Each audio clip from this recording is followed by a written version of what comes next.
She had always believed love was something that happened to other people. Women who were braver, louder, more experienced, the kind who had a past, a rhythm, a story behind their eyes. But she was 23 now and her story was quiet. Too quiet. Her name was Maya Dalton, a soft-spoken girl with an innocent face people often underestimated and a heart that had never been touched, not even once, by love. She wasn't lonely by choice. She simply didn't know how to step into the spaces where love lived. She worked at a downtown Boston bookstore, lived in a small rented apartment above a yoga studio, and spent her nights reading paperbacks she never admitted she cried over. She had routines, she had predictability, but what she didn't have was passion. And then he walked into her life, not with a smile, not with a soft hello, but with a presence tall, commanding, broad-shouldered in a dark suit that matched the calm power in his movements. Elias Cade, 35. A federal prosecutor with a reputation sharp enough to slice through lies the moment he entered a courtroom. He carried himself like a man who'd lived through storms, storms he didn't talk about, storms that had carved shadows behind his eyes but had somehow made him stronger, steadier, more controlled. He didn't look like the kind of man who walked into cozy bookstores. But that day, he did. Maya was shelving new arrivals when she felt the air shift, as if the entire room inhaled at once. She looked up and there he stood, by the entrance, framed by sunlight and cold winter wind, his coat unbuttoned, his tie slightly loosened, his expression unreadable. Their eyes met. She froze. Not because he was handsome, which he was, in the way that made your stomach flutter like you'd swallowed a handful of butterflies, but because something in his gaze softened when he looked at her. As if he saw something familiar, something gentle, something he had long forgotten existed. She blinked quickly and returned to the shelf, pretending she wasn't overheated all of a sudden. He approached the counter. "Excuse me," he said, his voice rich, deep, controlled. "Do you have a book I ordered, Elias Cade?" Maya felt her pulse jump. Yes, let me check." Her fingers trembled slightly as she searched the hold shelf. She found the hardcover he'd reserved, and when she turned back toward him, she nearly stumbled. He was watching her, not in a rude way, not in a predatory way, but with this lingering, quietly intense interest, like he couldn't figure out why he noticed her so much in the first place. She handed him the book. "Here you go." "Thank you," he said, but he didn't take it right away. "You're new here. I've been here 6 months," she said softly. His eyes stayed on hers. "Strange I haven't seen you before," she swallowed. "Maybe we're just on opposite schedules." "No," he murmured, finally taking the book, brushing her fingers with the lightest accidental touch. "I would have noticed you." Her heart did a full somersault. She quickly looked down, trying to hide the warmth rising to her cheeks. Elias exhaled through his nose, a tiny, amused breath, like he knew exactly the effect he was having on her. He paid, thanked her again, and walked out the door. But he didn't leave her mind. Not for a second. Not for the rest of the night. And as she lay in bed, staring at her ceiling, she felt something stirring inside her, something new, unfamiliar, almost frightening. At 23, Maya had never been touched by love. But from that day onward, she began wondering what it might feel like to be wanted, to be seen, to be chosen by a man like him. From that day onward, she began wondering what it might feel like to be wanted, to be seen, to be chosen by a man like him. The next morning, she arrived at the bookstore 15 minutes earlier than usual. She told herself it was because the bus had been faster, or because she wanted to organize the display table before her manager came in, or because, as the new year approached, she wanted to start being more productive. She told herself all kinds of things. But deep down, she knew the truth. She was hoping he would come back. The bell above the door chimed at 9:30. Maya's breath caught even before she looked up. Her body knew before her mind did. She turned, trying to seem casual, and there he was again, dark coat, precise tie, that same air of contained energy like a storm always held in check. Elias paused just inside the door, taking in the rows of shelves and soft light, and then his gaze found her. Something flickered in his eyes. He walked to the counter slowly, his hand brushing snowflakes from his shoulders. "You're here again," she said, then winced. Obviously he was here again. That was a stupid thing to say. "Yes," he replied, with a quiet hint of amusement. "And now I know you've been here 6 months, which makes me wonder how much of my life I've wasted not buying books in person." She let out a small, surprised laugh. "Online shopping can be efficient." "Efficient," he repeated, watching her, "but I get the feeling efficient isn't always better." Her fingers fidgeted with a pen on the counter. "Did you, want to pick up another order?" "No," he leaned his forearms lightly on the counter. "I wanted a recommendation," she blinked. "What kind of book do you like?" He thought for a moment. "I spend my days buried in evidence, case law, transcripts, motions. I don't want anything that sounds like work. Give me something that'll remind me people are still human. That there's more out there than crime and punishment." Her heart stuttered. She nodded, stepped out from behind the counter, and motioned for him to follow. He did. She was acutely aware of him, his height next to her, the faint scent of his cologne, the way his footsteps were solid and unhurried. She led him to contemporary fiction, then hesitated. "What?" he asked softly. She pulled a paperback from the shelf. "This one, it's about a guy who thinks he's completely broken, then he slowly lets people into his life again." He watched her more than the book. "You like it?" "I cried," she admitted, then winced again, "which doesn't say much. I cry easily at books." "I don't picture you crying easily," he said quietly. She looked up at him, surprised. "Really? You seem," he studied her. "Controlled, careful, like you think 3 steps ahead before you say anything." She felt exposed, as if he'd just read a page from her diary. "I just don't like making mistakes." "We all make mistakes, Maya." The sound of her name on his lips did something strange to her chest. It felt too intimate and yet right. "You remember my name," she whispered. "I remember a lot of things," he replied. "Like how you said we were probably on opposite schedules, which I knew was a lie." Her eyes widened. "It wasn't a lie, not exactly. I just meant that you didn't know how to handle attention." There was no judgment in his tone, just observation. "I unsettled you." "You still do," she blurted out, then froze. "I mean I didn't," he smiled, and the change in his face was devastating. His sharp, courtroom features softened and warmth spread across his expression like winter sunlight hitting dark water. "Honesty looks good on you," he said. She stared at him and for a moment forgot how to breathe. A customer passed by, brushing against the shelf, and the spell snapped. Maya stepped back quickly, placing the book in his hands. "You should read this one." He glanced down. "All right. I'll try it," she nodded, retreating behind the counter. Her hands were unsteady as she rang him up, but she did her best to hide it. He watched her, his gaze taking in every small detail, her bitten nails, the way her hair fell in a loose braid over her shoulder, the faint pink on her cheeks. As she handed him the bag, he said, "So, do you work here every weekday?" "Yes." The word slipped out before she could think about what he'd do with that information. "Good to know." His eyes held hers, steady, searching. "I'll let you know what I think of the book." She swallowed, nodded, and watched him leave. In the silence that followed, she pressed her palm to her chest, feeling her heartbeat hammer against her ribs. She didn't know exactly what was happening, but she knew one thing for sure: she wanted to see him again. And she would. Because Elias Cade was not the kind of man who walked into a life and simply disappeared.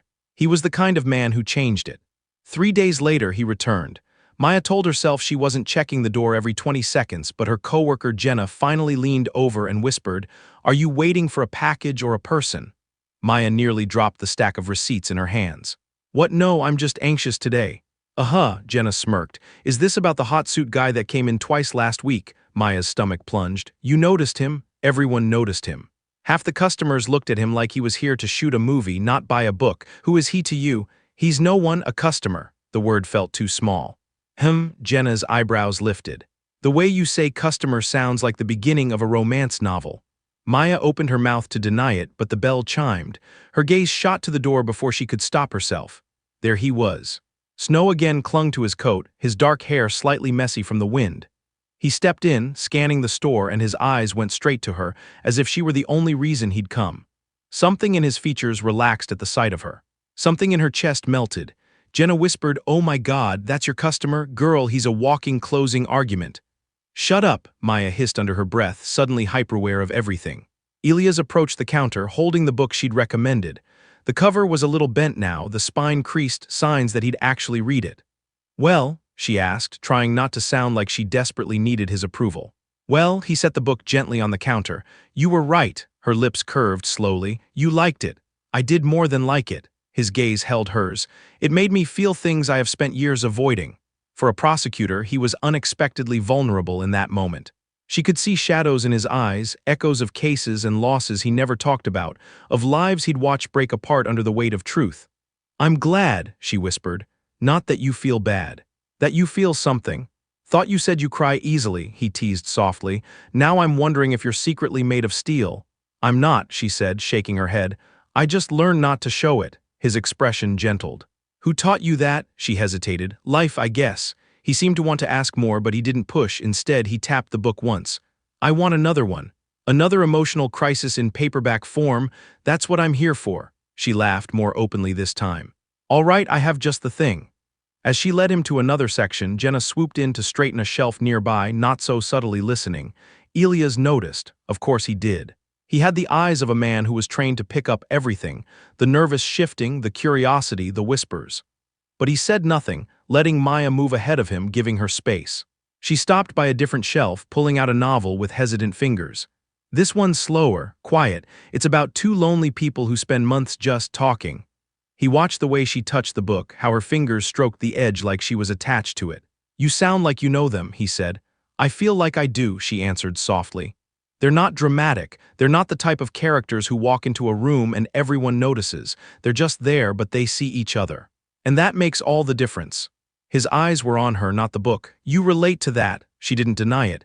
He reached out, his fingers brushing hers as he took the book. This time he didn't pull away immediately.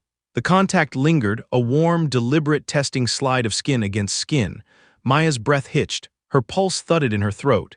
He looked down at their hands, then up at her eyes, as if asking a question without words. She didn't move. That, he realized, was its own kind of answer. Slowly, he closed his fingers around the book, and the moment broke. He cleared his throat, stepping back. "I'll let you know what I think," he said quietly. "I'll be here," she replied before she could stop herself. A ghost of a smile curved his lips. "I'm counting on that."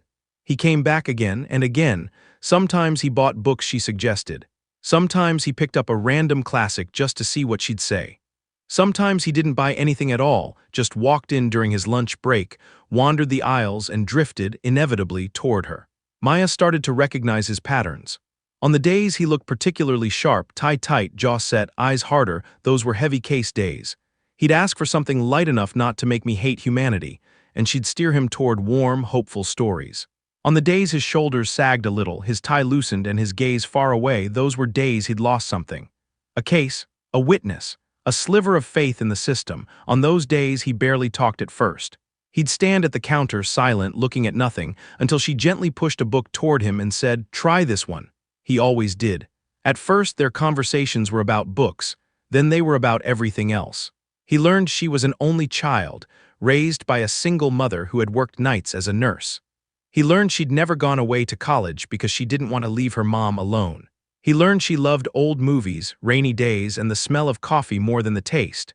She learned he'd grown up in a small town, gone to law school on scholarships and stubbornness.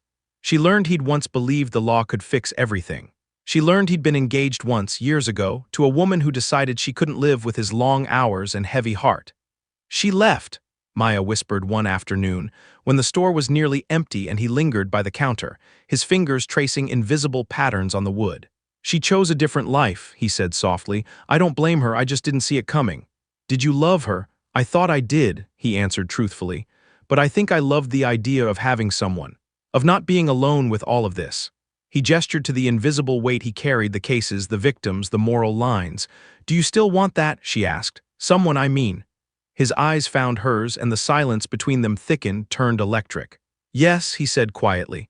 "But I want it to be real, not convenient, not just someone to come home to. I want someone I can't stop thinking about, even when I'm in court. Someone who makes me feel like there's more to my life than the next verdict." His voice lowered. "Someone who makes all of this," he motioned vaguely, then settled his gaze on her again, "make sense." Her chest tightened painfully. No one had ever said something like that in front of her. No one had ever needed someone like that and then looked at her like she might be the answer. She broke eye contact first. "I should get back to organizing those returns," she murmured. He nodded, but he didn't move for a few seconds. When he did, he said quietly, "Have dinner with me." Her head snapped up. "What dinner?" he repeated. "A restaurant, food, 2 people, 1 table. Possibly a dessert neither of us really needs, but order anyway." Her heart hammered. "You mean like a date?" He held her gaze. "Yes, Maya, like a date." Her mind raced, tripping over every insecurity she'd ever had. "You've never had a boyfriend, you've never been on a real date. You won't know what to say. He's older. He's experienced. You're just a girl who works in a bookstore and reads happy endings that belong to other people. What if you regret it?" she heard herself say, his brow furrowed slightly. "Why would I regret it? I'm not," she gestured helplessly at herself. "I'm not like the women you probably date. I don't go to fancy places. I don't know how to talk about politics or important things or law. I've never even," she cut herself off, cheeks burning. He studied her quietly, then leaned in a fraction, lowering his voice so only she could hear. "Do you think I come in here for the books?" The question punctured her defenses. I thought you liked reading, she whispered. I do, he said, but I like talking to you more. He exhaled softly. You have no idea, do you? About what? The way you look when you're recommending a book, the way you listen when I talk about a case without pitying me, the way you care. You're gentle in a world I keep proving is not. His gaze swept her face. I notice everything about you, and I don't give a damn whether you know how to order wine or talk about politics. I just want, his jaw flexed. I just want more time with you. Her throat constricted. No one had ever wanted more of her. She'd always felt like too much or not enough, depending on who was doing the looking. But this man, this grounded, powerful prosecutor who spent his days staring down criminals and judges and juries, he was looking at her like she was exactly right. Her voice shook. I don't have much experience with any of this. His eyes softened immediately. With dating with men with feelings, she swallowed hard, with being wanted. He straightened slowly as if the weight of that admission deserved space. A muscle ticked in his jaw like he was angry on her behalf, but his voice stayed gentle. Maya, he said quietly, have you ever been in love? No. Have you ever had someone who made you feel safe and cherished and wanted all at once? She shook her head, eyes glistening. Then let me be the first, he said. Her breath trembled. The words sank into her like warmth in winter, like a blanket wrapped around a shivering body. But I don't want you to feel responsible for me, she whispered. Like I'm some project, he shook his head. You're not a case, you're not evidence, I'm not here to fix you. His gaze held steady. I'm here because you make me feel awake for the first time in a very long time. She was quiet for a moment, listening to her own heartbeat, to the soft hum of the store, to the distant honk of traffic outside. Then she nodded slowly. Okay, she said, dinner. His relief was subtle but real. His shoulders eased, the corners of his mouth lifting slightly. Tomorrow night, he asked. 7. I get off at 6, she said. So 7 is good. He pulled a small card from his wallet and slid it across the counter. This has my number, text me your address, I'll pick you up. She stared at the card. Elias Cade, Assistant United States Attorney. Her fingertips traced the letters. You're federal, she murmured, then winced at how ridiculous that sounded. He almost smiled. Is that a problem? I don't know, she said honestly. Should I be intimidated? You already are, he replied, something warm in his eyes. But you don't need to be. He paused. You can say no, Maya. I don't want you to feel pressured into this. She lifted her gaze to his, feeling something inside her settle. I want to go, she said. I'm just scared. I'll go as slow as you need, he said. We do this at your pace. All right. She nodded again, gratefulness swelling in her chest. Okay, he exhaled, as if he'd been holding his breath too. Then I'll see you tomorrow night. He turned to go, then stopped and glanced back. For a heartbeat, he simply looked at her, memorizing the curve of her mouth, the way her hair fell over her shoulder, the uncertainty and hope warring in her eyes. Then very softly he said, You deserve this, you know. Deserve what? To be wanted, he answered, to be loved. She watched him leave, her heart pounding so loudly she was sure Jenna could hear it from across the store. The moment the door closed, Jenna rushed over. Oh my God, that was not just a customer conversation. What did he say? Do I need to buy a dress and crash your future wedding just to figure this out? Maya laughed, dazed, and pressed a trembling hand to her mouth. He asked me to dinner, she whispered. Jenna's scream nearly shattered the window. Finally, do you know how many romance novels start this way? That's what I'm afraid of, Maya said. Those are fiction. This is my real life. Exactly, Jenna said firmly. And your real life is overdue for a main plotline. You say yes. I did. Jenna grabbed her by the shoulders. We're going shopping after your shift. You're not wearing your I like books more than human interaction sweater on this date. Maya smiled, nervous and shy and unbelieving. Tomorrow, she had a date with Elias. For the first time, the stories she loved didn't feel like distant fantasies. They felt like possibilities. The next day, she couldn't focus on anything. She restocked shelves and immediately forgot what she was doing. She rang up a customer and accidentally gave them $5 too much in change. She flipped the open sign to closed an hour early before Jenna gently pointed it out. Maya, Jenna said, shaking her head. Breathe, I am breathing. Not like someone who wants to stay conscious. Jenna leaned against the counter. Look, let's review. He's older, hot, clearly into you, and a federal prosecutor, which means he's not secretly unemployed and living with his mother. Maybe he still lives with his mother, Maya said, grasping onto something to deflect. Maybe he's a catfish. Maybe the name on his card is fake and he's actually… The bell chimed as a delivery guy dropped off boxes. Jenna cut her off. You're spiraling. I don't know how to do this, Maya admitted. What if I say something stupid? What if I freeze? What if he realizes I've never done this before and he regrets asking me? Okay, listen to me. Jenna's voice softened. You are kind, you are smart, you're funny when you're not overthinking every third word, and you have better taste in books than anyone I know. If he regrets asking you out, that's a him problem, not a you problem." Maya exhaled slowly. "What if he asks about my dating history?" "Tell him the truth," Jenna said. "You've never been in love, that's not a flaw, that just means whoever gets there first better appreciate it." Her throat tightened, she nodded. After work, they went shopping. Or rather, Jenna went shopping with ruthless efficiency while Maya stood in dressing rooms, staring at herself in the mirror as if trying to figure out who she was supposed to be tonight. They settled on a simple dark green dress that brought out the warmth in her eyes without showing too much. It was soft, hitting her just above the knee, with a neckline modest enough to make her comfortable but pretty enough to make her feel different. Not the girl who hid behind oversized sweaters and stacks of paperbacks. When 6:30 rolled around, she stood in front of her bathroom mirror, hands shaking as she applied a touch of mascara and lip gloss. Her hair fell loose around her shoulders in waves, she hardly recognized herself. Her phone buzzed on the counter. "Unknown number, it's Elia's, I'm outside whenever you're ready, no rush." Her heart lurched. She typed back with trembling thumbs. "Be down in 2 minutes." She almost erased it 3 times, worrying it sounded too eager, too stiff, too much. But she forced herself to hit send, grabbed her small purse and looked at herself one last time. "You can do this," she whispered. "You deserve this."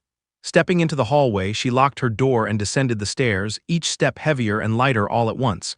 When she pushed open the main door of her building, she saw him. He leaned against a sleek black sedan, hands in his coat pockets, head tilted up slightly as he watched the snow fall. The streetlights cast a golden glow over him, catching on the edges of his hair, the line of his jaw. He turned at the sound of the door, and for the first time since she met him, he looked stunned. He straightened, eyes sweeping over her, from the dress to her hair to the nervous way she clutched her purse. His gaze softened, something like awe flickering across his features. "You look," he paused, as if searching for the right word, and then laughed quietly at himself. "You look beautiful, Maya." Warmth flooded her body. "Thank you." "You look nice too." "Nice," he repeated, lips quirking. "I'll take it." He opened the passenger door for her, and she slid into the car, her heart still racing. As he rounded the front and got into the driver's seat, she inhaled deeply, trying to calm down. Soft instrumental music played quietly through the speakers as he pulled away from the curb. "Nervous?" he asked gently, eyes on the road. "Is it that obvious?" "A little." His mouth tilted. "But in an adorable way," she groaned. "Please don't use that word." "No. Adorable is for puppies or children in oversized coats, not grown women trying to be on a date." "You think you're trying," he said. "I think you're simply being yourself." "Which is exactly what I want." Her heart did an odd little flip. They drove in comfortable silence for a few minutes, the city passing by in a blur of lights and snow. She watched the world through her window, then turned back to him. "Where are we going?" "A small Italian place I like," he said. "Quiet, good food, better wine, and they don't rush you out the door." "That sounds nice." He glanced at her briefly. "If you hate it, we'll leave. If you're uncomfortable, we'll leave. If you decide you'd rather get burgers and eat in the car, we'll do that instead." She smiled, tension loosening. "You really mean it, don't you, about going at my pace?" "Yes," he said without hesitation. "I mean it." The restaurant was cozy, tucked away on a side street, with warm lighting and the gentle hum of conversation. The host greeted Elias by name, which surprised her. "You come here often?" she asked as they followed the host to a small table in the corner. "Not as often as he makes it sound," Elias said, "but enough times that he thinks I have no cooking skills." "Do you?" she teased softly. "Have cooking skills?" A glint of amusement flashed in his eyes. "I can follow a recipe, I'll let you be the judge someday." Someday. The word landed between them with promise. They sat. The menu suddenly seemed massive and illegible. She stared at the words, trying to focus. Elias noticed. "Any allergies?" he asked quietly. "No." "Any foods you hate?" "Not really. I don't eat out a lot, so I'll probably like anything that isn't instant noodles." He chuckled. "All right, do you trust me to order?" She hesitated, then nodded. "Yes." He signaled the waiter and ordered with easy confidence, appetizers to share, 2 different pasta dishes, a bottle of wine but also sparkling water. When the waiter left, she released a breath she hadn't realized she was holding. "You're doing fine," he said. "I haven't even done anything yet," she replied. "Exactly," he said. "You're here with me." "That's enough." She looked at him across the table. The lighting made him look softer, less courtroom steel, more man. A man with laugh lines beginning at the corners of his eyes, with faint shadows that told stories, with hands that had probably crafted countless arguments, and now wrapped around a water glass as he listened to her like she was the only thing in the room that mattered. "Can I ask you something?" she said. "Anything." "Why me?" He didn't answer immediately. He leaned back slightly, considering. "The first day I saw you," he said slowly, "I was exhausted. I just left the office after looking at crime scene photos for hours. I came in to pick up a book I'd ordered weeks ago and forgotten about. I wanted to just grab it and leave." She listened, still and attentive. "Then you looked up at me," he went on. "And your face did this thing, this tiny shift, like you were surprised by me, but also like you immediately tried to make space for me. Not just physically, but emotionally. You straightened up, you focused, and you gave me this small, genuine smile that made me feel like I'd stepped out of the world I live in and into something gentler." Her chest tightened. "You spoke quietly," he continued, "but you looked me in the eye. You didn't flirt, you didn't try to be impressive. You just saw me, not the title, not the job, just a tired man buying a book." He inhaled. "I went home that night and realized I felt lighter, because a stranger in a bookstore had treated me like a person. And when I came back and you recommended that first book, there was so much empathy in the way you talked about it. You cared about characters like they were real people. I thought, if she can care that much about fictional people, how must it feel to be someone she cares about in real life?" Her eyes burned. "I come from a world where everyone wants something," he said. "A plea deal, a favor, a headline. You never want anything, you just give, your time, your attention, your kindness. And somewhere between your shy smiles and your book recommendations, I realized I was thinking about you more than I should, wondering how your day was, wondering what you were reading, wondering if you were okay." His voice dropped. "I don't know if that answers your question, but that's why you—" She didn't realize she was crying until a tear slid down her cheek. "Oh," she whispered, embarrassed. "I'm sorry. I don't know why." "Hey," he said softly, reaching across the table. His fingers brushed her cheek, gently wiping away the tear. The contact was careful, almost reverent. Her skin tingled under his touch. "You don't have to apologize for feeling," he said, her breath caught. His hand lingered for a moment, thumb barely grazing her skin, then he slowly pulled back, giving her space. She dabbed at her eyes with her napkin, laughing shakily. "You did say you wanted someone who feels things. And I meant it," he replied. "For the record, I'm a little overwhelmed too." "You hide it well," she murmured. "It's my job to hide things," he said, "but not from you. Not if you want to see." The food arrived, mercifully giving her something else to focus on. They shared appetizers, passing plates back and forth, their fingers occasionally touching. Each brush sent a tiny shock through her, but she began to relax, the rhythm of conversation settling into something easy. They talked about everything and nothing. She told him about the first book that had made her cry as a teenager and how her mother had found her sobbing on the floor, thinking something horrible had happened. He told her about the first case that had made him question the system, and how he'd stayed up all night reading the victim's diary, feeling like he owed it to her to know who she was beyond her file. He talked about dealing with defense attorneys who twisted facts until the truth looked like a stranger. She talked about customers who treated bookstore employees like they were invisible. They laughed over ridiculous book titles, shared favorite movie scenes, and argued playfully about whether happy endings were realistic or a comforting lie. "Happy endings exist," she said firmly, twirling pasta on her fork. "They just don't look like the movies. They're quieter, smaller, like sitting with someone you trust after a long day, or having a person who texts you just to ask how you are, or waking up in the morning and realizing you're not afraid of the day anymore." He watched her, captivated. "You've never been in love, and yet you just described it better than most people who throw the word around casually." She shrugged, cheeks warm. "I've read a lot of love stories. And you deserve one," he said again. His conviction made her look up. "You keep saying that." "Because I want you to believe it," he replied. They lingered over dessert, tiramisu they shared from the same plate. At one point her hand brushed the back of his as they reached for a fork at the same time. She froze. He turned his hand slowly, letting his palm rest against hers. He didn't intertwine their fingers, didn't close his grip. He simply let their hands meet, touching, warm, real. She looked at their hands, then at his face. "Is this okay?" he asked quietly. She nodded, her heart thrumming. "Yes." He turned his hand just enough to let his fingers curl around hers gently. The world seemed to narrow to that single point of contact, the warmth of his skin, the steadiness of his grip, the unspoken promise of it. No one had ever held her hand like that. Not casually, not half-heartedly, not out of obligation. This was deliberate, intentional, a statement. When they left the restaurant, snow was falling more heavily and the streets were blanketed in white. The air was cold enough to sting her cheeks, but she barely felt it. Elias opened the car door for her again, then walked around to the driver's side. Before he got in, he paused, watching her through the open passenger door frame. "What's wrong?" she asked. "Nothing," he said. "I'm just taking this in." "Taking what in?" "You," he answered simply. "In that dress, in this moment, looking at me like you're not sure if this is real." "Is it?" she whispered. He smiled faintly. Very. The drive back was quieter, but not awkward. The silence felt full, like a song between verses. When they pulled up in front of her building, her stomach tightened again. The date was ending. The night was ending.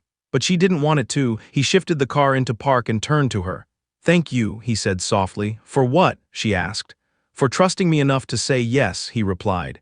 "For sharing your evening with me." "It was nice," she said, then cringed.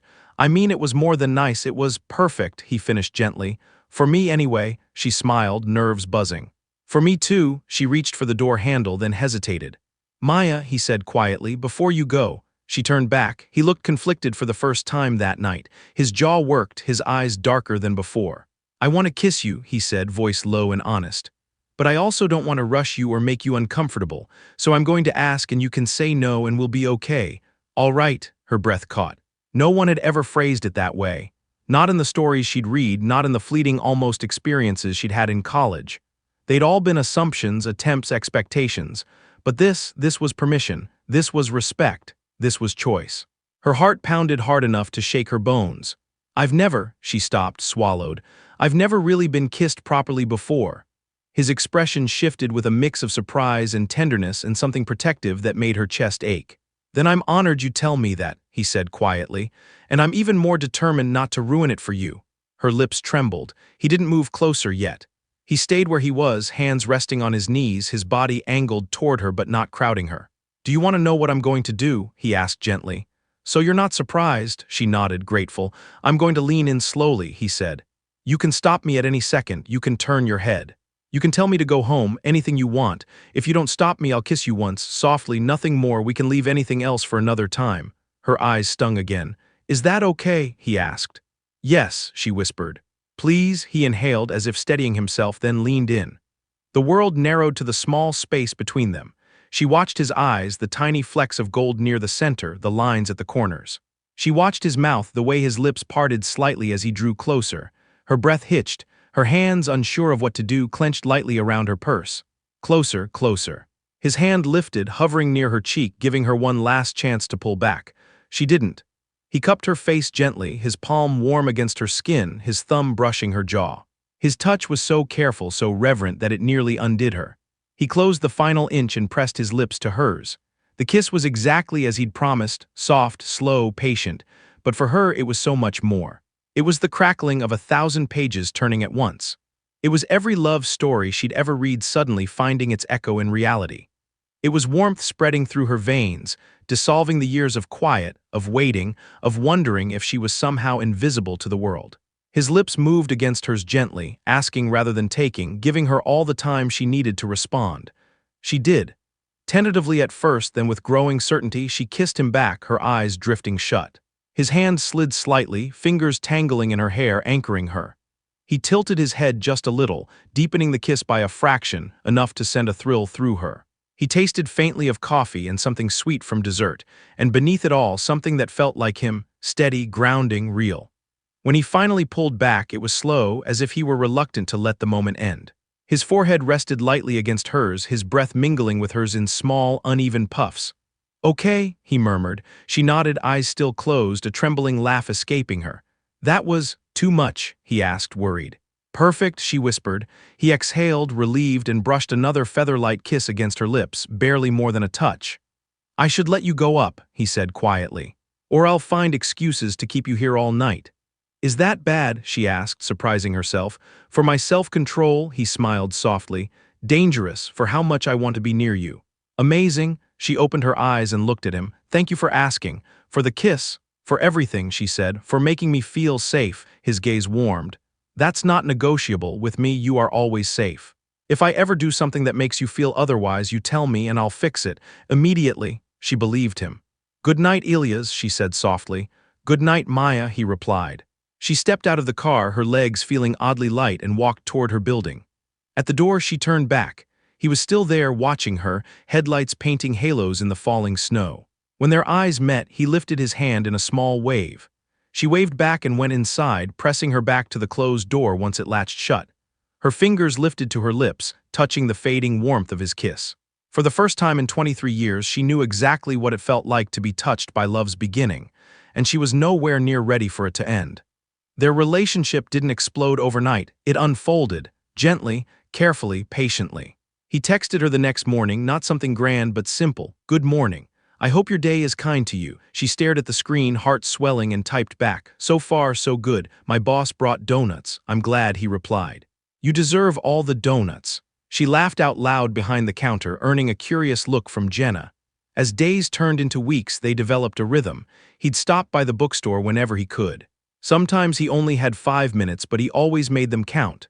A quick conversation, a shared joke, a small touch, his fingers brushing her wrist as he handed her a receipt, his palm resting briefly on the small of her back as he passed behind her.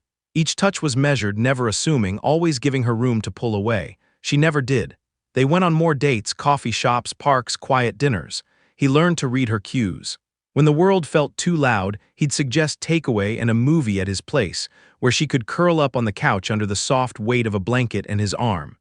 The first time she went to his apartment, she was surprised by how simple it was. Clean, yes, organized, but not cold. Bookshelves lined one wall, filled not just with law books but novels, some of which she recognized as ones she'd recommended. "You actually keep them," she said, fingers trailing along the spines. "Of course I do," he replied. "They're pieces of you." Her heart clenched. He cooked for her that night, a pasta dish that was better than he'd modestly claimed. They ate at his small dining table, candles flickering between them. After dinner, they migrated to the couch. She sat upright at first, nervous, hands folded in her lap. He kept a respectful distance, remote in hand. "What do you want to watch?" he asked. "Something light," she said. "I don't think I can handle anything tragic tonight." "Romantic comedy," she smiled. "You say that like it's a foreign object." "It is," he said dryly. "But I'm willing to sacrifice for research purposes." "Research? How to date a woman who believes in happy endings," he said. She looked at him. "Do you believe in them?" he asked. She nodded. He considered. "I believe in fighting for them," he said, "in a world that gives us every reason not to." It was the closest he'd come to saying he believed in them outright. For now, it was enough. The movie started. 10 minutes in, she had stopped paying attention because she was busy being acutely aware of the inches of space separating them. Half an hour in, he moved slowly, giving her time to see what he was doing. He lifted his arm, draped it along the back of the couch, then let it settle lightly on her shoulder. She tensed for a second, then melted into his side, her head finding his chest like it had always belonged there. His heart beat steadily under her ear. "You all right?" he murmured. "Yes," she said, the word muffled by his shirt. "This feels right." His arm tightened slightly around her, his hand rubbing slow circles on her upper arm. They stayed like that through the rest of the movie, occasionally shifting but never pulling apart. At one point, she lifted her head to look at him. The flicker of the screen cast shadows across his features. "What are you thinking?" she asked. He smiled slightly. "That if someone had told me a few months ago that my favorite part of the day would be sitting on a couch with a woman half asleep on my chest, I would have accused them of watching too many Hallmark movies." She flushed. "Sorry, I don't mean to be boring." "You," he said, his voice firm, "are the opposite of boring. You're the quiet after chaos, the peace after a verdict. I didn't know how much I needed that until you gave it to me without even trying." Her throat grew tight. "You make it sound like I'm doing something for you." "You are," he replied. "You're giving me something I didn't think I'd get, a chance to feel human, to be more than my job, to be seen as a man, not a prosecutor." She studied him. "And what am I to you?" His eyes softened. He lifted his hand, brushing a strand of hair from her face. "You," he said quietly, "are the woman I'm falling in love with." The words landed like a soft blow, knocking the air from her lungs. She'd read those words so many times. She'd imagined hearing them in so many different scenes. But nothing had prepared her for the way they felt when spoken by him in this quiet room with no dramatic music or grand gesture, just truth. Her voice shook. "You are." "Yes," he said simply. "I didn't plan to. You know me, I like control, schedules, predictability. But then there you were, and I found myself wanting to know every version of your smile, every shade of your silence, every thought behind your eyes. I don't think I know how not to fall for you anymore." Tears spilled over before she could stop them. "Hey," he murmured, thumb catching one, "talk to me." "No one's ever said that to me before," she admitted, her voice breaking. "No one's ever been in love with me, not really, not like this." "Then they were fools," he said softly. "But I'm not, I know what I'm saying," she swallowed. "I don't know how to do this, love. I don't know the rules." He cupped her face, tilting it so she had no choice but to meet his eyes. "There are no rules," he said. "There's just you and me figuring it out one moment at a time. You don't owe me some perfect, polished version of love. I want your real messy, learning as you go heart." Her breath trembled. "What if I hurt you?" "You might," he said honestly, "and I might hurt you. Not on purpose, but because we're human. The question is whether we're willing to work through it when it happens." "And are you?" she whispered. "Yes," he said, "I am." She stared at him, feeling something inside her that had always been closed begin to open, fragile and bright. "I'm not ready to say it yet," she said, voice small, "but I feel something, and it's big, and it scares me, and I think it's headed in that direction." His smile was tender. "That's more than enough." He leaned in, giving her time even now, and kissed her again. This kiss was different from the first, still gentle, still respectful, but deeper, slower. A promise layered over another promise. His hand slid into her hair, tilting her head. His lips parting just enough to taste more of her, to let her feel just how much he wanted her without pushing her beyond what she was ready for. She responded with growing confidence, fingers curling around his shirt, pulling him closer. A soft sound escaped her throat, surprising them both. His body tightened for a second, as if holding something back, then he forced himself to slow the kiss, easing back. He rested his forehead against hers, breathing uneven. "If I don't stop," he murmured, "I'm going to forget every rule I set for myself tonight." She blushed, understanding, and also feeling a rush of warmth at the admission. "I trust you," she said. Those 3 words cut through him more deeply than any declaration he'd heard before. He kissed her again, a brief, reverent brush of lips, then settled back on the couch, pulling her against his chest again. They stayed like that until she fell asleep against him, the movie long over, the room dark except for the muted glow from the kitchen. He watched her sleep, his hand resting over her where her heart beat steadily under his palm, and thought about lines. Lines between personal and professional, lines between safe and vulnerable, lines between what he'd always believed his life would look like and what it was becoming. He was a prosecutor. He lived by lines, ethics, boundaries, rules. And yet he knew deeply, irrevocably, that with her he was crossing a line he'd drawn around his own heart years ago. A line that said, "You are too busy, too broken, too consumed by other people's darkness to share your life with someone in the light." He had crossed that line, and he had no desire to go back. But life, as always, was not a pure romance. Sooner or later, the world he had kept so carefully separate from her collided with theirs. It started with a name. One afternoon, he arrived at the bookstore looking more serious than usual. His shoulders were tense, his eyes guarded. Maya felt it as soon as he walked in, a shift in the air, a storm gathering. "Hey," she said softly as he approached the counter.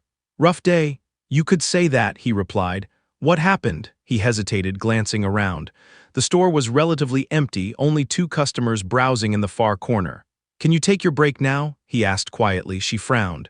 "Yes, in 10 minutes," he nodded. "I'll wait." Alarm prickled at the back of her mind. He never asked for her break before. He always respected her work boundaries. Something was wrong. 10 minutes stretched into an eternity, but finally she peeled off her name tag, told Jenna she was stepping out, and joined him outside. They walked to a small bench a block away, partially sheltered by bare tree branches. He didn't sit right away. He paced once, then turned to face her. "You're scaring me," she said softly. "I'm sorry," he replied. "That's not my intention. I just need to talk to you about something, and I hate that I have to." Her stomach dropped. "Are you breaking up with me?" The horror in his eyes was instant, visceral. "No," he said sharply. "God, no, that's the last thing I want." Relief flooded her so strong her knees nearly buckled. "Okay. Okay, then what?" he exhaled, running a hand through his hair. "You know I can't tell you details about most of my cases," he began. "I know," she said. "I've never asked." "And I appreciate that," he said. "But sometimes someone's name comes across my files and it connects to real life." A chill crept down her spine. "What do you mean?" "Maya," he said gently, "your mother's name came up in a case I'm working on." She stared at him. "What?" she whispered. "Her hospital," he explained quickly. "Not her personally. It's a case involving Medicare fraud and falsified billing, a wide investigation. Your mother's name is on the list of staff from a wing that's under scrutiny." He watched her carefully. I don't know yet if she's a witness, a bystander, or something else, but I needed to tell you before this gets any bigger." Her heart pounded. "My mom would never, she's not, we barely pay our rent." "I'm not saying she did anything wrong," he said firmly. "I'm saying her name is now connected, however tangentially, to a case I'm assigned to, which means our relationship," he trailed off, jaw tightening. "It complicates things." Understanding dawned slowly, icy, and unwelcome. "In an ethical way," she said hollowly, "yes. Like you're not supposed to be involved with someone connected to your case." "As a general rule," he said quietly, "it's frowned upon. The optics alone are bad. The defense could claim I'm biased, that I'm protecting her if she's involved or pressuring her if she's a witness." She felt dizzy. "What does that mean for us?" He looked like the words physically hurt him. "It means I should recuse myself." "Recuse? Step away from the case," he clarified. "Hand it off to another prosecutor who has no connection to anyone involved." "And can you?" she asked. "Yes," he said, "it's possible. I can argue a conflict of interest. I haven't had any direct interaction with your mother yet, which helps. But doing that raises questions. My supervisors will want to know why, and if I tell them the truth," he swallowed. "Our relationship becomes part of an official record." She pressed a hand to her forehead. "Is that bad? For my career," he said honestly, "potentially it opens me up to scrutiny. It makes it look like I let something personal interfere with my work. It could affect what cases I get assigned to in the future." Guilt slammed into her. "I don't want that for you. I don't want to ruin anything." He stepped closer, his hands almost reaching for her before he forced them back. "Look at me," he said. She did, eyes wide and glistening. "You are not ruining anything," he said firmly. "This is not your fault. You didn't choose the hospital your mother works at. You didn't choose what cases land on my desk. Neither of us did. This is the system being messy, not you." "But if you recuse yourself because of me, it will cost you," she whispered. "It might," he conceded, "but you know what will cost me more." "What?" "Walking away from you," he said quietly. "Pretending that what we have is disposable, that it's something I can just step back from because of a complication." Her chest heaved. "What are you saying?" "I'm saying I've already made my decision," he replied. "I talked to my supervisor this morning." Her heart stopped. "You did?" "Yes," he said. "I told him I had a potential conflict of interest. I didn't give him your name, but I told him I'm seeing someone whose family might be connected to one of the institutions involved. I requested to be taken off the case." She stared at him, stunned. "What did he say?" "He wasn't thrilled," Elias admitted. "It's a high-profile investigation, but he agreed it's better to remove me now before we get further in. Someone else will take over. I'll be reassigned." Tears pooled in her eyes. "You did that for me?" "I did it," he said softly, "because crossing a professional line with a potential witness or subject would be wrong. But crossing the line between a life where I'm alone and a life where I'm loved, that's something I'm willing to fight for." She let out a shaky laugh, tears spilling over. "You make it sound so noble." "It's not noble," he said. "It's selfish. I want you, I want this, I'm not giving it up." Her insecurities roared to the surface. "Are you sure?" she whispered. What if I'm not worth the cost? What if you wake up one day and think, I sacrificed for a girl who cries at everything and has no idea how to navigate your world?" He closed the distance between them, finally letting his hands reach for her. He framed her face gently, thumbs catching her tears. "You," he said, each word deliberate, "are worth more than any case, any title, any perception of perfection I spent years building." His voice deepened. "I don't want the version of my life where I chose my job over the chance to love you." She sobbed once, quietly, overwhelmed. He leaned in, pressing his lips to her forehead, then her brow, then the tip of her nose, like he was trying to kiss away every fear. "Hey," he murmured, "look at me." She did. His gaze was steady, full of a love that no longer hid behind careful words. "I'm in this," he said, "fully, messily, willingly. Whatever comes with your mother's situation, we'll handle it together. If she's completely uninvolved, we'll be relieved. If she's a witness, we'll support her. If she's made mistakes, we'll face them. But I'm not letting you face them alone. Do you understand?" "I don't know how to be that strong," she whispered. "That's okay," he replied.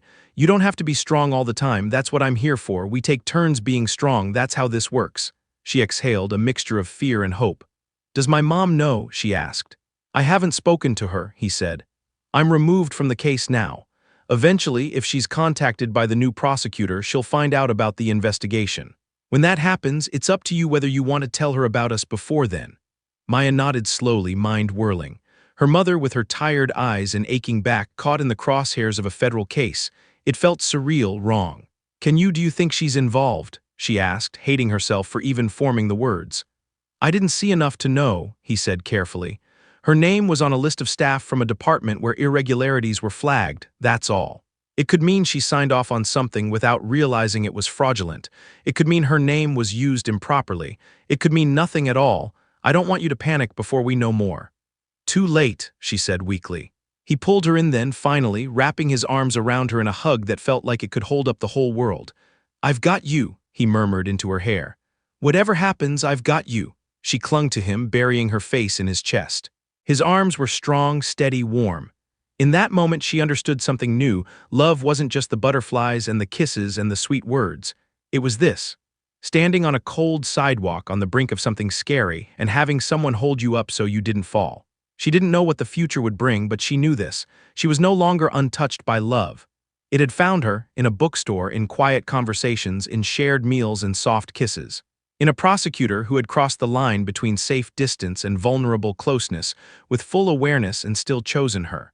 And as she held on to him, she realized that no matter what came next, she would never again be the girl who believed love was for other people. Love was hers now, and it was only just beginning. For 2 days, Maya lived with a knot in her stomach. She went to work, shelved books, smiled at customers, texted Elias, but under all of it, there was a low hum of dread about her mother. That night, as she sat at the small kitchen table in their apartment, she watched her mom rub at the back of her neck, exhaustion etched into every line of her face. Long day, Maya asked softly. Aren't they all? Her mother, Angela, replied with a tired smile. We're short-staffed again. Administration wants us to do more with less. I swear if they cut one more nurse, I'm going to start cloning myself in the break room. Maya forced a small laugh, but her heart thudded harder. Now or never, Mom, she said. Angela looked up. Yeah, honey, there's something I need to tell you, she swallowed. 2 things, actually. Her mom's eyes sharpened. You're not quitting your job, are you? Because we really do need your part of the rent. No, Maya said quickly, not that. Angela relaxed. Okay, you scared me, so what's up? Maya took a deep breath. First, I've been seeing someone. Her mother froze for a second, then slowly set down her fork. You what? She asked. I've been dating, Maya said, cheeks warming. A man for a few months now. Silence. Then Angela blinked rapidly. Wait, you're serious? Yes, her mother stared at her, eyes suddenly shining. And you're just telling me now? I wanted to make sure it was real before I got your hopes up, Maya murmured. Oh, honey, Angela pushed back from her chair and came around the table, cupping Maya's face in her hands. My hopes have been up for you since the day you were born. She laughed softly, tears in her eyes. What's he like? Does he treat you well? Is he kind? Does he understand how lucky he is? Maya's throat tightened. He's everything I didn't know I needed, gentle, patient, serious, but funny when he lets himself be. He listens, he doesn't rush me. He makes me feel safe. Her mother exhaled, relief and gratitude written all over her features. Then I already like him. What's his name? Elias, Maya said. Elias Cade. Elias, Angela repeated, testing the name. What does he do? And there it was, the second thing. He's a federal prosecutor, Maya said quietly. Her mother blinked. As in government? Yes. As in the people who send other people to prison. Sometimes, Maya said. When they have to, when it's the right thing. Angela studied her. That's a big job. I know. Does he scare you? Her mother asked. Maya considered the question. He intimidates me, she admitted. But he doesn't scare me. Not in a bad way. When he looks at me, she shook her head slightly. I feel wanted and safe, like the world could be falling apart out there, but with him I'd still be okay. Emotion flickered across Angela's face, pride, sadness, joy, all tangled together. That's how it's supposed to feel, she said quietly. I'm glad you waited for that. Maya's eyes burned. I didn't wait on purpose. Maybe not, Angela said, but you didn't settle either. That matters, Maya swallowed. There's one more thing. Angela's expression shifted. Is something wrong? Maya's fingers curled around the edge of the table. Elias told me he was working on a case that involves your hospital. The government is looking into some kind of Medicare billing fraud. Your name came up in the staff list of one of the departments. She forced herself to meet her mother's eyes. He recused himself. He's not on the case anymore, so he's not talking about details with me, but I thought you should know something might be coming. Angela went still, completely, utterly still. For a long moment, the only sound in the room was the hum of the refrigerator. Then Angela sank slowly back into her chair, her face pale. Fraud, she whispered, at my hospital. He said it might be nothing, Maya rushed to add. Or it might be someone else, or just an investigation. It doesn't mean they think you did anything. Angela pressed her fingertips to her forehead. I always knew the administration played games with money. But I thought it was legal games. Creative accounting, they called it, her mouth twisted. I sign charts, orders, discharge summaries, I don't see billing codes, I don't even know all the rules. Mom, Maya said softly, reaching across the table to squeeze her hand. We don't know anything for sure yet. Someone else is taking over the case. If they need to talk to you, they'll tell you. Until then, we're not going to panic. Her mother laughed weakly. That ship has sailed, sweetheart. I'm the captain of the panic fleet. I'm serious, Maya said. You haven't done anything wrong. Her mother's eyes met hers, searching. What if I initialed something I shouldn't have? What if I trusted the wrong person? What if my name is on a form that makes it look like I knew something I didn't? Then we'll explain, Maya said, her voice firming. We'll cooperate, we'll tell the truth, and you won't be alone. Angela swallowed. Will your boyfriend be involved? No, Maya said. He can't be, that's why he stepped away. He said he didn't want there to be a conflict. He didn't want anyone to think he was using me or you to influence the case. He chose us, me, over his work. Her mother exhaled a shaky breath. That's not a small thing. No, Maya agreed, it isn't. Angela looked at her daughter, really looked at her. At the newfound confidence in her eyes, the way she spoke with more certainty, the way she held herself. Something in Maya had shifted in the past few months. She was still gentle, still soft, but there was a quiet strength under it now, like steel wrapped in silk.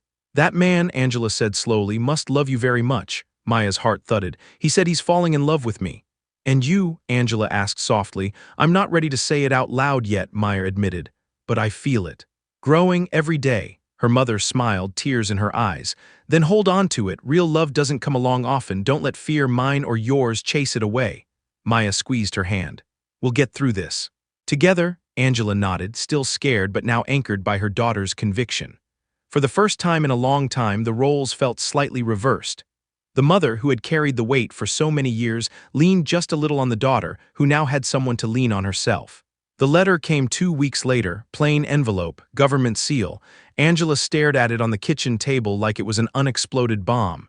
Do you want me to open it? Maya asked gently. Her mother hesitated, then pushed it toward her. My hands are shaking too much. Maya slid it open carefully, unfolding the pages with careful fingers. Her eyes skimmed, heart racing. Mom, she said, voice steady despite the adrenaline, it's a request. They want you to come in and answer some questions about your department's procedures. It doesn't say you're a target. It says you're a potential witness.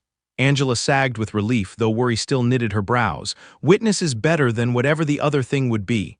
Subject, Maya said, or target. Right, Angela muttered. I'd much rather be the person talking than the person on trial. They're giving you a date, Maya said. Next Thursday, they say you can bring an attorney if you'd like. Angela snorted. Like I have money for an attorney. We'll figure something out, Maya said. Wait, let me call Elias, not for legal advice, just to ask how this kind of thing usually works. He'll know what we should look for. Angela nodded, grateful. Okay. Maya stepped into her room and dialed. He picked up on the second ring.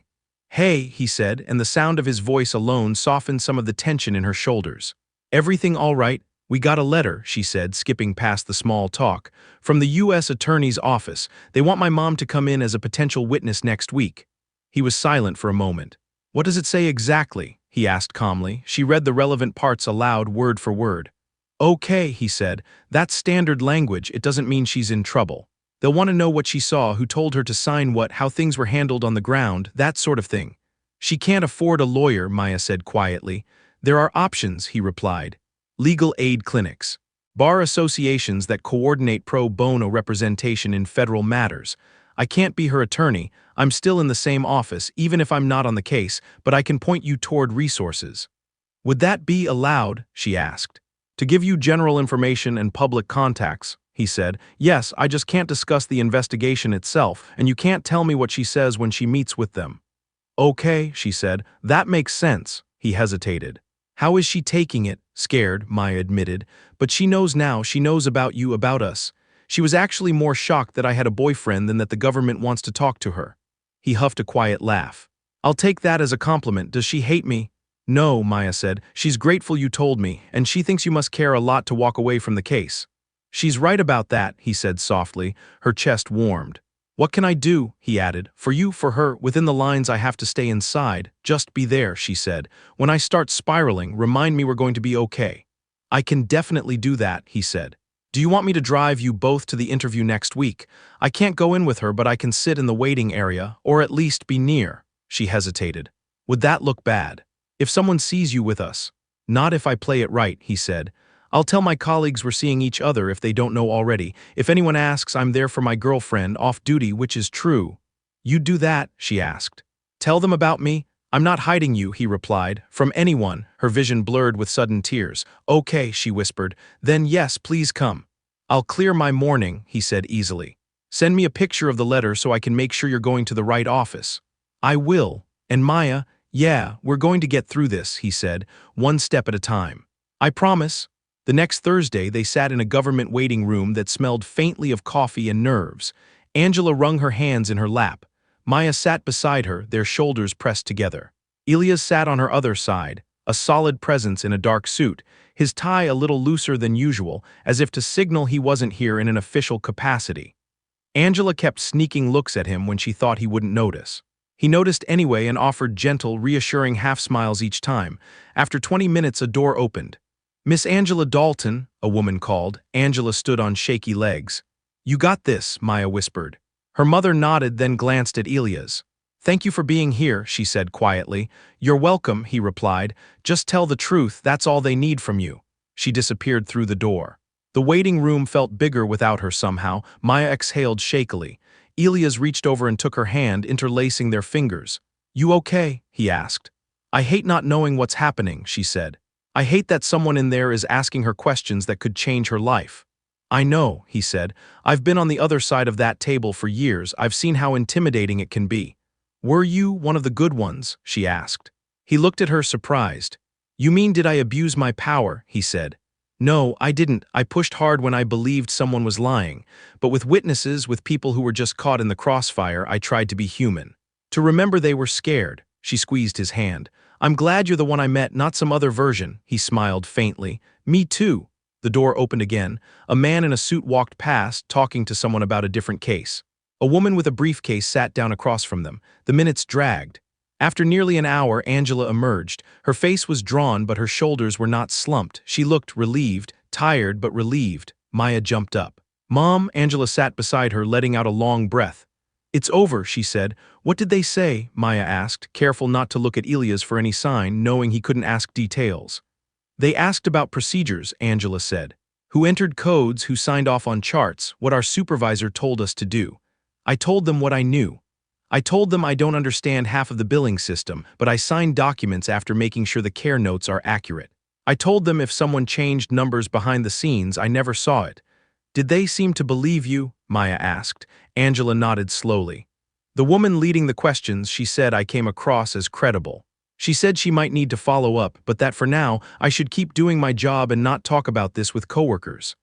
That's good, Maya said, sagging in relief. That's really good.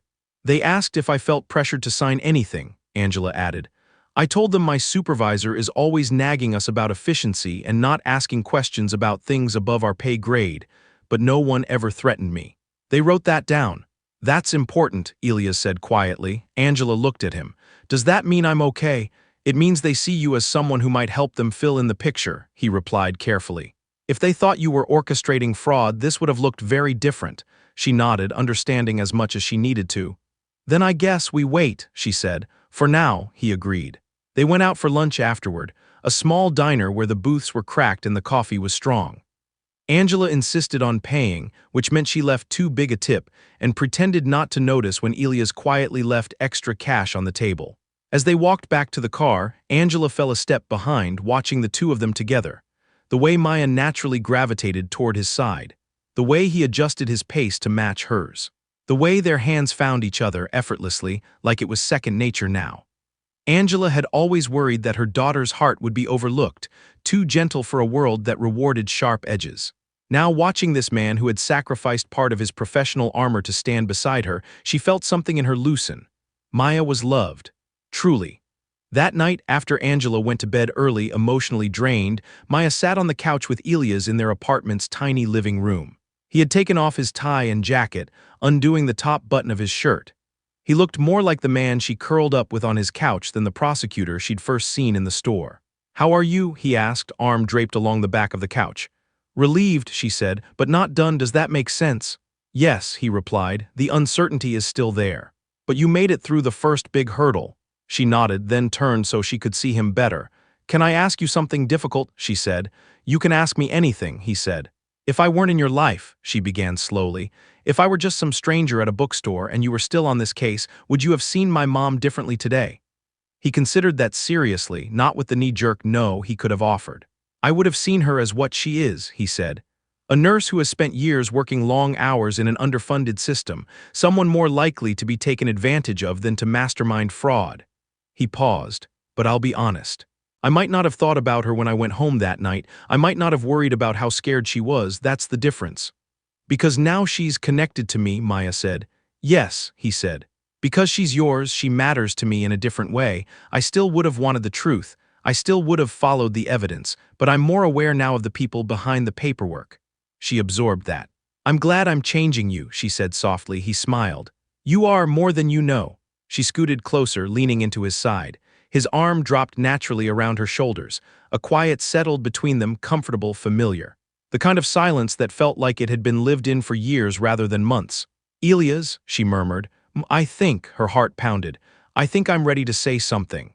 If you still are." He straightened slightly, shifting so he could look down at her. "I'm listening." She took a breath, shaky but sure. "You said you're falling in love with me," she said, "and that you don't know how not to anymore." "I remember," he said, voice soft. "Well," she whispered, I love you too." The words trembled in the air between them, fragile and powerful all at once. His eyes closed briefly like he was absorbing the impact. When he opened them, they were shining. "Say it again," he murmured. "Please." She smiled, tears brimming. "I love you, Elias. I love the way you make space for me. The way you see me. The way you hold your principles and still choose softness. I love that you show up for my mother. That you walk away from easy wins because they don't feel right. I love that you ask before you cross any line with me," she laughed wetly. "I love you so much it scares me, but it also feels like the safest thing I've ever known." His throat worked. He lifted a hand, framing her face, his thumb catching a tear before it fell. "I have stood in front of juries and argued for some of the most important cases of my career," he said roughly. "I have spoken in courtrooms full of people with cameras outside and headlines waiting, but nothing has ever felt as big as hearing you say that." She leaned into his touch. "It's yours, my first I love you, my whole heart. It's all yours," he exhaled, a sound half-laugh, half-choked breath. "I will never take that for granted," he said, "not for a single day." Then he kissed her. This kiss was not tentative, not uncertain. It was full, deep, reverent, and hungry at once. His hand slid into her hair, anchoring her. His other arm wrapped around her waist, pulling her gently closer until she was half on his lap, her hands braced on his shoulders. She responded with a boldness she hadn't had before, fingers curling at the nape of his neck, mouth opening under his as she let herself feel everything. Love, desire, safety, home. He kissed her like a man who had finally been given permission to pour out everything he'd held back. But still, even in the intensity, there was control. He checked himself, pulling back every so often to breathe, to search her eyes, to make sure she was okay. "You good?" he murmured against her lips. "Yes," she whispered. "Don't stop, please don't stop." He smiled against her mouth and kissed her again, slower now, savoring. When they finally pulled apart, foreheads pressed together, both breathing hard, he laughed quietly. "I'm trying very hard to be a gentleman," he said, "and you are not making it easy." She flushed but didn't look away. "I trust you," she repeated, "all the way." His eyes darkened with emotion. "Someday," he said, "when you're ready, when we're both ready, I want to give you everything. I want to know every part of you, but I want to do it right. With commitment, with a future we've both chosen." Her heart squeezed. "Like marriage?" "Yes," he said simply. "Like marriage." She'd read so many proposals in books, on beaches, in fancy restaurants, in front of fireworks. None of them had felt as real as this quiet, unfinished promise on a shabby couch in a tiny apartment. "You're serious," she said. "Dead serious," he replied. "I'm not asking you now. I know everything is still new and messy with your mom's situation, but I'm telling you where my heart is headed. I don't want to be temporary in your life. I want to be home." Her eyes burned again. "You already are." The investigation dragged on in the background of their lives, but slowly, steadily, it moved toward resolution. Months passed. Spring melted the snow. The bookstore swapped cozy winter displays for bright covers and summer reads. Angela kept working, her name never appearing in any accusatory headline. Twice more she was called in to clarify small details. Each time she came home shaky but intact. Elias, as promised, stayed away from the case. At work, some colleagues raised eyebrows about his recusal. One or two made snide comments about letting your personal life get in the way of the job. He let the comments roll off him. His supervisor, a gruff man with 30 years in the office, called him in one afternoon. "So," the older man said, leaning back in his chair, "you're the Boy Scout who bowed out of the Dalton case." Elias met his gaze. "I saw a conflict, sir. I didn't think I could give the government my best and still be fair given who was involved." The man studied him. "You know, 10 years ago I would have chewed you out for that. Told you to suck it up, keep your distance, and do the damn job. But I'm getting old. I've seen what happens to people who think they can separate their personal lives from their work entirely. They end up with no personal life left." Elias said nothing, waiting. Wordlessly, his supervisor slid a file across the desk. "This is a new assignment," he said. "Different division, public corruption, messy but clean in its way. No overlaps with your situation. I'm giving it to you because, frankly, I trust your ethics, and because people who are willing to walk away from a big case for the right reasons are the ones I want on the big cases." Elias blinked, surprised. "I thought you were angry with me." "I was annoyed," the man said. "There's a difference, but I'd rather be annoyed than sitting in front of an ethics committee someday because one of my prosecutors didn't know when to step back."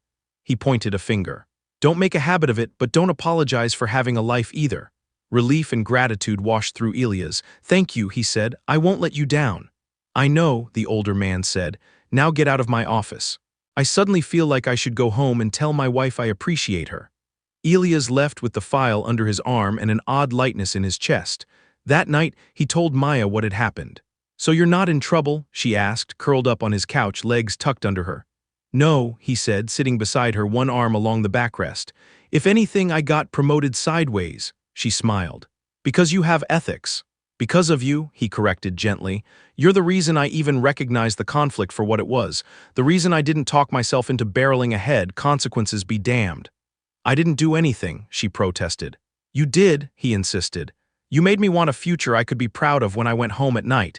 You made me see that a win in court means less if it costs me the person I love." She looked at him for a moment, then leaned in, kissing him softly. "I'm glad I walked into your bookstore," he murmured against her lips. "I'm glad you ordered that first book," she replied. Summer came. The hospital case finally broke into the news in full. Headlines about corrupt administrators, falsified billing, kickback schemes. Several high-level executives were indicted. A few mid-level managers were named as cooperators. Angela's name never appeared. She was called one last time, not to answer questions, but to be told she was not a target and that her cooperation had helped clarify practices in her department. She came home that day and cried deep, shaking sobs of relief into her daughter's arms. Later, sitting at the kitchen table with a cup of tea, she reached across and took Maya's hands. "Invite him over," she said. "Who?" Maya asked, though she knew. "Elias," her mother said, "officially for dinner, not as the prosecutor who stepped away from my case, as the man who loves my daughter." Maya's heart warmed. "Are you sure you're up for it? You've had a long day." "I want it," Angela said simply. "I want to see the way he looks at you up close. I want to thank him properly, and I want to know who I'll be sitting next to at your wedding someday." Maya nearly choked on her tea. "Mom, what?" Angela said innocently. "You think I don't see the way your eyes follow him when he leaves a room? I may be tired, but I'm not blind." Maya's cheeks burned. "We're not. There's no proposal yet." "Yet," Angela repeated, smiling. "Call him." So she did.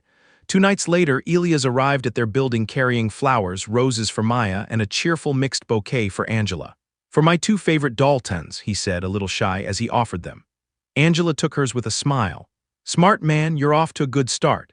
He helped set the table, rolled up his sleeves to do dishes afterward, and listened earnestly as Angela told stories of Maya as a child, stories that made Maya groan and cover her face while Elias laughed quietly, soaking in every detail. "She used to read under the covers with a flashlight," Angela said fondly. "I'd walk in at 2 in the morning and see this little lump with a halo of light.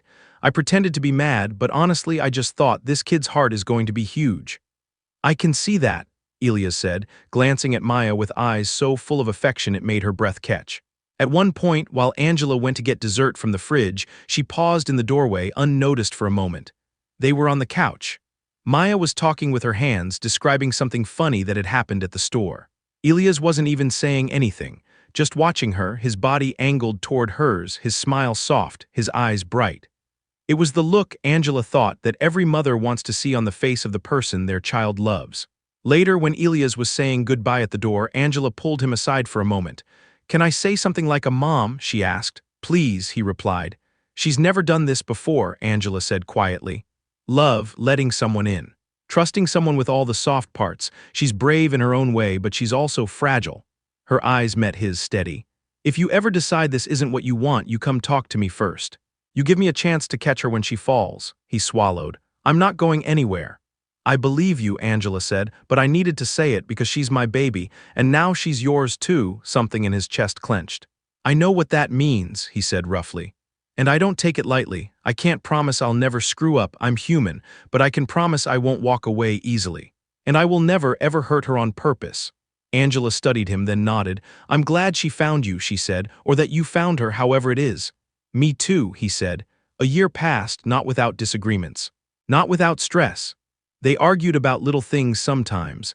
How much of his work he should talk about, whether she was overextending herself covering extra shifts at the store, how much they should be involved in helping Angela pay off some old debt. They learned how to apologize, how to say, "I was wrong," and mean it, how to listen without planning a counterattack. They learned how to spend time apart without spiraling into fear. They learned how to be together in ways that were comfortable and thrilling all at once. Weekend mornings with coffee and crosswords. Evenings with dinner and kisses in the kitchen, lazy Sundays with her reading on his lap, while he annotated case files with one hand and absent-mindedly stroked her hair with the other. Love became less of a dizzying high and more of a deep, steady undercurrent, a foundation, and then one crisp autumn evening he asked her to meet him at the bookstore after closing. "Why there?" she texted. "You'll see," he replied. She arrived at 6:30, waving goodbye to Jenna, who practically vibrated with unspoken excitement as she slipped past her. "Everything okay?" Maya asked suspiciously. "Totally fine," Jenna said, way too innocently. "Have fun tonight." The bell chimed as the door closed behind her. The store was dimmer than usual. Only a few lamps were on, casting a warm glow over the fiction section. And in the center of the room, surrounded by shelves that had witnessed their first awkward conversations, stood Elias. He wore a dark suit, no tie, top button undone. He held something in his hand. Her heart skipped, then raced, then seemed to almost stop. "What's going on?" she asked, stepping forward slowly. He smiled, nerves visible around the edges. "Do you remember the first book you recommended to me?" he asked. "Of course," she said, a little breathless. "The one about the man who thought he was broken." He lifted the book he was holding. It was that exact novel. "I brought it back," he said. She frowned, confused. "Did you not like it anymore?" "I loved it," he said. "But I underlined something the other day, a passage I hadn't noticed before, and it made me think." He opened the book, flipping to a page marked with a ribbon. "When the character realizes he's in love," Elias said, "he says something like, 'I didn't fall all at once. I simply realized one day that every moment in my life, from the smallest to the biggest, was better because she was in it.'" Her eyes stung. "I feel like that," he said. "Every time I walk into a room and you're there, the air feels different. Every time I leave, I count the hours until I can see you again. Even when we're fighting, I'd rather be fighting with you than at peace with anyone else. Every part of my life is better because you're in it." Her throat closed. He closed the book, took a breath, and then slowly, deliberately went down on one knee. Her hand flew to her mouth. "My adulton," he said, looking up at her with eyes that held every moment they'd shared, every kiss, every confession, every quiet act of care. "When I first met you, I thought I was just a tired man buying a book. You made me feel human again. You made me remember that I'm more than my job, more than my cases. You saw me when I'd forgotten how to see myself." Her vision blurred completely. "You trusted me with your firsts," he went on softly. "Your first real date, your first real kiss, your first 'I love you.' I don't take any of that lightly. I don't take you lightly. You are the greatest gift I've ever been given." He reached into his pocket and pulled out a small velvet box, opening it to reveal a simple, elegant ring, a solitaire diamond, not huge but sparkling, set in a band that caught the light. "I want to give you my firsts too," he said. "My first marriage, my first promise that's meant to last forever, my first home that feels like more than just a place to sleep. I want to build all of that with you." Her tears spilled freely now, rolling down her cheeks. "So," he said, voice thick but steady, "will you marry me? Will you be my wife, my partner, my favorite person to come home to for the rest of my life?" For a second, she couldn't speak. This was the girl who had once believed love was for other people, who had watched couples in the park and thought, "That will never be me," who had buried herself in fictional worlds because real life seemed too empty. And now here she was, standing in the very place where love had first found her, while the man she adored knelt on the worn bookstore floor, offering her forever. Yes, she finally managed, the word bursting out of her with relief and joy. Yes, oh my God, yes. His shoulders sagged with visible relief, a laugh escaping him, half disbelieving, half ecstatic. He stood, sliding the ring onto her trembling finger. It fit perfectly, like it had been waiting for that spot. She launched herself at him, arms wrapping around his neck. He caught her easily, lifting her a few inches off the ground as she pressed her face into his shoulder, laughing and crying at once. "I love you," she whispered into his ear. "I love you so much." "I love you too," he murmured, holding her tight. "More than I ever thought I could love anyone." He set her down gently, framing her face in his hands, and kissed her, there in the quiet bookstore, surrounded by stories, beginning the next chapter of theirs. Later, when they told Angela, there were more tears, more laughter, more hugs. Angela held her daughter's face, then pulled Elia's into a fierce embrace that surprised them both. "Welcome to the family," she said through tears. "Try not to drive each other nuts, but if you do, work it out. Love like this is rare, don't waste it." They didn't. Their wedding wasn't huge. A small ceremony in a botanical garden on the outskirts of the city, under an arch of autumn leaves and fairy lights. Close friends, a few of his colleagues. Jenna as maid of honor, grinning through mascara-streaked cheeks. Angela in a soft blue dress, tissues clutched in one hand. Maya walked down the aisle in a simple, elegant gown she'd never imagined herself wearing, her hair loose in waves, a book-page paper flower tucked behind her ear as a tiny nod to where it all began. Elia stood at the end of the aisle, eyes locked on her, looking like she was the only person in the world. When she reached him, he took her hands, fingers curling around hers with familiar certainty. The officiant spoke, but most of the words blurred for her, except for the vows they'd written themselves. "I promise," Elias said, his voice steady but thick with emotion, "to never make you feel small, to never treat your softness like a weakness, to protect your heart even when you're not watching, to choose you every day in big ways and small ones." Tears slipped down her cheeks. "I promise," he continued, "to come home to you not just physically but emotionally, to let you see me when I'm strong and when I'm not, to build a life with you that feels like the best kind of story, full of laughter, honesty, and a love that keeps growing even when the pages get worn." Then it was her turn. "I promise," Maya said, voice trembling, "to stand with you when the world feels heavy, to remind you that you're more than the cases you win or lose, to be your quiet when everything else is loud, to believe in you when you forget how." She took a breath, smiling through her tears. "I promise to keep loving you the way I started, slowly, carefully, fully, to wake up every day grateful that somehow in a city full of people, a tired prosecutor walked into my bookstore and saw me." They exchanged rings. "You may kiss the bride," the officiant said, but they were already moving toward each other, drawn by an invisible line. His kiss was familiar and new all at once, like coming home and setting out on an adventure at the same time. The crowd cheered, someone, probably Jenna, whooped loudly. Angela cried openly. Even his gruff supervisor wiped at one eye when he thought no one was looking.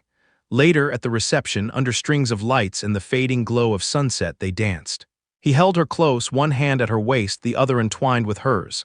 "Mrs. Cade," he murmured in her ear. She shivered. "That's going to take some getting used to." "Do you regret it yet?" he teased. She pulled back just enough to look up at him, eyes shining. "Not for a single second," she said. "I waited 23 years to be touched by love. I'd wait all over again if it meant ending up here with you." His gaze softened. "Let's not wait that long next time," he said. "In our next life I want to find you sooner." She smiled, heart full. "Deal." As they swayed, surrounded by the people who loved them, beneath a sky full of stars, she rested her head on his chest and listened to the steady beat of his heart. She thought about the girl she used to be, the one who believed love was for other people. She wished she could reach back through time, wrap that girl in a hug, and whisper, "Just wait, he's coming. The man who will see you, who will cross every line he needs to cross to stand beside you. The man who will make you believe you deserve every good thing." She couldn't go back, but she could move forward with him. Hand in hand, heart in heart, into a life that wasn't perfect but was theirs. A life where the prosecutor who'd once lived in a world of rules and lines now lived in a home full of warmth and love and dog-eared books. A life where the girl who had never been touched by love now woke up each day wrapped in its arms. And as the music played and he whispered something only for her, she knew with a deep, quiet certainty, this wasn't just a happy ending. It was their beautiful, complicated, ongoing story, and it was only going to get better.